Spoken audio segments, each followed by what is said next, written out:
السلام عليكم ورحمة الله تعالى وبركاته. غالياتي، وش راكم؟ ان شاء الله تكونوا بخير، تكونوا بصحة جيدة، واهم ما في الموضوع يا خياتي يا العزاز على قلبي تكونوا مهنيين.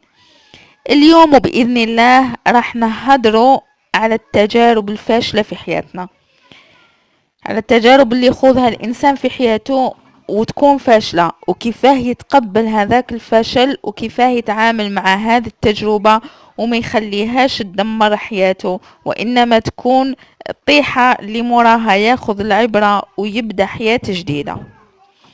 من بين هذه التجارب الفاشلة اللي ما كاش بالك انسان ما مرش بيها، كاين وشنو وين تكون التجربة شوية ماشي قاسية، وكاين وين تكون قاسية بزاف على الانسان.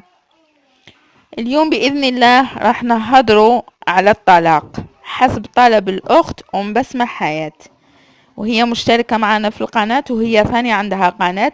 نتمنى منكم خياتي تروحوا ليها وتدعموها وتوقفوا معاها. قبل كل شيء هي راهي اختنا، نوقفوا معاها بالكلمة الحلوة، واذا عجبتكم قناتها اشتركوا معاها وتدعموها، راهي بنت بلادنا. أه، أم بسمة حياة تقول أنها حاملة لشهادة ليسانس في العلوم السياسية، وكانت خدامة بعقد ما قبل التشغيل، ومن بعد خطبها راجل. هذا الراجل من فاميليا نتاعهم، بصح شوية فاميليا بعيدة.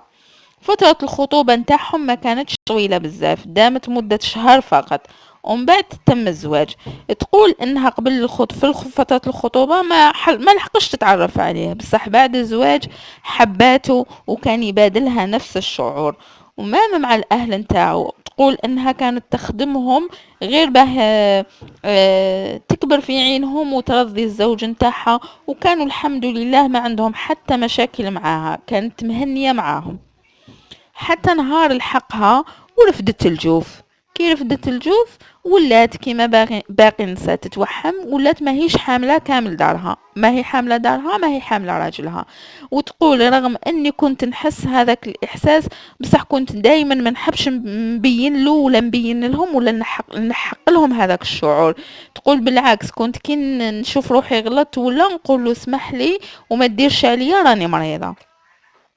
المفيد في الموضوع، الحق العيد الصغير صامت رمضان معاهم، الحق العيد الصغير داها لدارهم. نهار الاول ونهار الثاني سقس عليها، نهار الثالث انقطعوا اخباره. تقول حتى سمحت انه راح عند خالها وقال له بلي راني حاب نطلق. كي قال له خالها وشنو هو السبب عرفنا، قال له بنتكم مهبولة، وبنتكم راهي حابة تنتحر، وبنتكم شربت الكاشيات وشربت 5 قرع شامبوان. ايه كيما راكم تسمعوا، 5 قرع شامبوا. والحاجة المثيرة للاهتمام انها حامل وما صرالها حتى حاجة، سبحان الله. ام بسمة حياة قالت لي انه رغم اني تأثرت انه طلقني وما عرفتش السبة علاه، يعني كنا عايشين لاباس علينا، بصح اللي زاد جرحني واللي زاد فاقم الموضوع اكتر واكتر انه خلاني سير على كل انسان. الفاميليا قاع ولاو يهضروا فيا، وقاع راهم دايريني مهبولة وما عنديش العقل. وللعلم خياتي انه بنته من نهار زادت راح دقيقة ليها للسبيطار هو والام نتاعو، وما زادش كامل شافها، والنفقة نتاعها حتى بحثت له هي به ولا يبعث لها. اول حاجة خياتي، وكما موالفة دايما نقول لكم، ما تربطوش حياتكم بشخص معين ولا بحاجة معينة. مثلا واحدة تقول لك على راجلها هو كلش في حياتي، انا نقول لك لا لا، تقديرك ليه وحبك ليه مشي معناتها انك تجعليه محور حياتك. لو كان يبعد عليك ولا يغير تصرفاته معاك ولا يطلقك كيما هذه الحالة اللي راح ناخذوها للعبرة، ولا لا قدر الله يموت، تفقدي السيطرة على حياتك وتضيعي وتلحقي للانهيار ويولي عندك اكتئاب. ونعطيكم مثال آخر، كاين ناس ولا تلاميذ ربطوا حياتهم بالعلم والدراسة، كانوا بزاف يحبوا يقراوا، ولما لحقوا شهادة البكالوريا وما نجحوش فيها هبلوا بما أتم معنى الكلمة وفقدوا عقولهم. ومن بعد بعد انا يرحم والديكم قولوا لي انا لاهلي، ومن بعد انا لاهلي بلاهلي. عقلي سبق من كلش، قرايه قريت ولا ما قريتش، هذاك حاجه واحده اخرى، بصح انا عقلي سبق من كلش. ولا كاين ولا كاين بنات حبوا اشخاص وداروهم اغلى حاجه في حياتهم، ونهار اللي بعدوا عليهم ما قدروش يعاودوا يتقبلوا حتى فكره الزواج في بالهم، ولا اللي تزوجت وفتح عليها ربي براجل مسقم دمرت حياتها لانها قعدت اسيره الماضي. هذاك الماضي قعد في بالها ما قدرش تتعايش مع الحاضر اللي راهي فيه. والحاجه الثانيه نقول لك يا اختي يا العزيزه، كاينه في الحكايه نتاعك كاينه حلقه مفقوده كما نقولوا، وغير الزوج نتاعك اللي يقدر يقولها لنا، و... وهذه الحلقه هي الاسباب الحقيقيه لهذا الطلاق.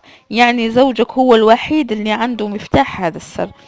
على هذا نقول لك، لو كان مازال ما صراش الطلاق، يعني راكم برك في فتره هذيك تاع المحكمه وكامل، كنت قادره نقول لك روحي ارقي بالك كاش ما داروكم. هذه دنيا واحد ما يقدرش يعرف، ويفرقون بين المرء وزوجه.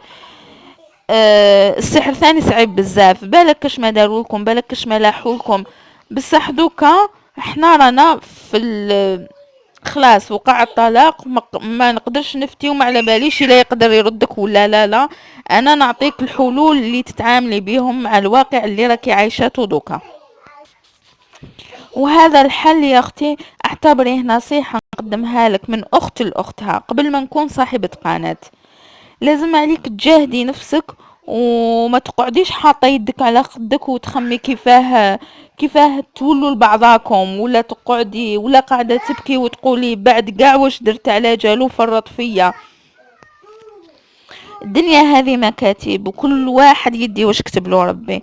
وعسى ان تكرهوا شيئا وهو خير لكم. شحال من وحده راهي متزوجه برك كيما نقولوها على الورق مغطيه راسها، هذا ما كان، ما راهي عايشه مع راجلها مهنيه، ما راهي متفاهمه معاه، ما راهي تهدر معاه، ما راهو يعاملها مليح، ما راهي شوفي ما راهو يعاملها. هذيك الزواج غير على الورق، ما راهي هي بالنسبه ليه لا زوجه، وهو ما راهو ليها بالنسبه ليها لا زوج، راهي تمرض في روحها وراهي عايشه غير على جال وليداتها، ولا على جال تقول لك لو كان نطلق ما عنديش وين نروح.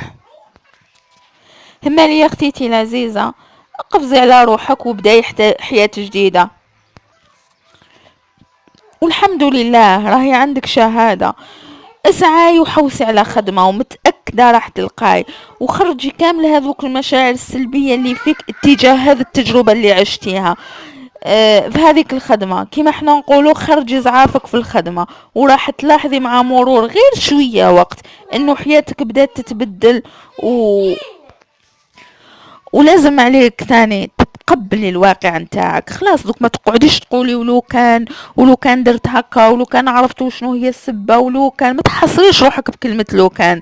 لا خلاص دوكا لازم تبداي تعيشي الحياه الجديده اللي راكي فيها وتتاقلمي معاها، وبسمه باذن الله راح تكون هي الدافع نتاعك، هي شحنه الامل، هي الشارجور اللي تعمري به البطاريه نتاعك نهار تحسي روحك خلاص ما راكيش قادره تستمري في الحياه. ولازم تعتمدي على روحك وديري في بالك بلي راح تكوني بمثابة الأم والأب للبسمة. يعني حتى باباها حي بصح هي راح تقعد عندك أكثر ما تقعد عنده. لازم انتي تكوني القدوة الحسنة نتاعها، ولازم تديري كامل واش في جهدك باه تربيها التربية الحسنة، وما تخليش من القدام، ما تقعديش من القدام تلومي في روحك وتقولي لو كان درت لها ولو كان درت لها. لازم دوك تبداي تنوي وتبداي الإرادة قبل كلش. وهذو الناس اللي راهم دايرينك الحدث نتاعهم ولاهيين غير فيك وما لقاوش حاجة واحدة اخرى يلتهاو فيها وصابوك سهلة، اعرفي انه الذيب كي ما يلحقش اللحمه ولا الشحمه ولا ما على باليش يقول عليها الثايحه. هما انتي لازم تسكتيهم. وباش تسكتيهم مانيش نقول لك روحي تدوسي معاهم ولا ضاربيهم ولا لا، احنا ارقى من هذا الشيء. انفضي الغبار على عمرك وتضحكي وخرجي وزهاي وعيشي حياتك نورمال. واهم شي كما قلت لك تحوسي على خدمه وتبداي حياه جديده وتسعاي باه تنجحي في خدمتك. وفم بك فم برك سمحوا لي، فم برك راح تقدري تردي عليهم وتقولي لهم شوفوا انا وين وصلت وانتوما وين قعدتوا. لو كان جيت صح مهبوله ما رانيش هنا. وفي هذاك الوقت كل واحد تكون عطيتي له كف اللي يحتاجه باه يفطن لعمره ويتهلا في روحه. ونقول لك يا اختي يا العزيزه، اهم نصيحه نقدمها لك ونقولها لكامل الناس حتى وما نعاودهاش في كامل الفيديوهات: شدوا في ربي سبحانه واعتصموا بحبل الله جميعا. شدوا في ربي سبحانه، استغفروا، اذكروا ربي سبحانه وين ما كنتوا، ديروا اليقين في قلوبكم بلي ربي سبحانه ما راحش يدير لكم الحاجه اللي ماشي مليحه لكم. وعسى ان تكرهوا شيئا وهو خير لكم، وعسى ان تحبوا شيئا وهو شر لكم. وان شاء الله ربي يا اختي يعوضك بما خير منه في حياتك، ولا بزوج صالح ما خير منه، ولا يعوضك في بنتك وتشوف فيها من الذرية الصالحة يا ربي ومن حفظة القرآن، وتكون حاجة مشرفة في المجتمع منها القدام. اما راجلك نقول لك حاجة الله يهديه. قديما عند العرب واحد جاي يطلق مرته، قالوا له علاه راح تطلقها؟ قال لهم ما نهدرش في شرفي، لانها كانت مازالت في هذاك الوقت على رقبته. وكي طلقها قالوا له درك راك طلقتها قول لنا علاه طلقتها. قال لهم ما نهدرش على وحده خرجت من العصمه نتاعي. شوفوا منتهى الرجوله، ما كاش رجوله اكثر من هذه الرجوله. ربي يهدي سر جميع البيوت الجزائريه. وما تنساوش خياتي انه البيوت اسرار، نقدروا نشوفوا ناس عايشين لاباس عليهم وهما مدمرين في حياتهم. بالك انتي ربي فرج عليك بالطلاق وما هذاك الطلاق يتمناوه وما لقاوش كيفاه يلحقوا ليه. وان شاء الله نكون فتك، وان شاء الله نكون نصحتك ونصيحتي توصل ليك كما حبيت انا نلحقها لك، وتعيشي حياتك وتكمليها كما حبيتي انتي تعيشيها. تهلاو في روحتكم خياتي، ودمتم في رعاية الله. وما تنسوش تساهموا معنا في الموضوع. واذا عجبكم الفيديو ديروا له لايك واشتركوا معايا في القناة الى اول مرة تسمعوني، وبارتاجيو لا فيديو باه يلحق الاكبر ناس ويستفادوا باذن الله. الى اللقاء.